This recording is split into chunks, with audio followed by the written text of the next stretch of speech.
তারা গিয়ে দেখছি ভেতরে সেটিং করে বিজেপির সঙ্গে একই পার্লামেন্টে বসে বিজেপির সঙ্গে কথা বলছে, বাইরে এসে বলছে বিজেপি বিরোধী, ভেতরে কিন্তু বিজেপির সঙ্গে বসে চা খাচ্ছে।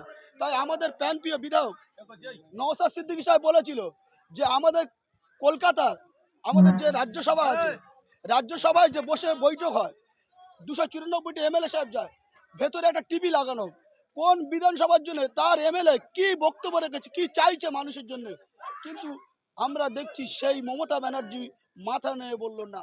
সেখানে কারণ ভাইপো কোটি কোটি টাকা আত্মসাৎ করছে ডায়মন্ড হারবার সাংসদ হয়ে, এবং ওদিকে নুসরাত জাহান তো দূরের কথা, আমি যেই লোকসভায় দাঁড়িয়ে আছি এই লোকসভা হচ্ছে মতলবপুর লোকসভা, চৌধুরী মোহন জাতুয়া 3বারের এমপি, আমরা তাকে 5 বছর একবারও দেখতে পাই না।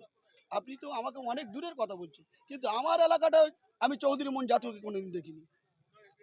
আজকের প্রোগ্রামে নওশাদ সিদ্দিকী ঘোষণা করলেন হয়তো মথুরাপুর লোকসভায় প্রার্থী দেবেন আইএসএফ এর তরফে।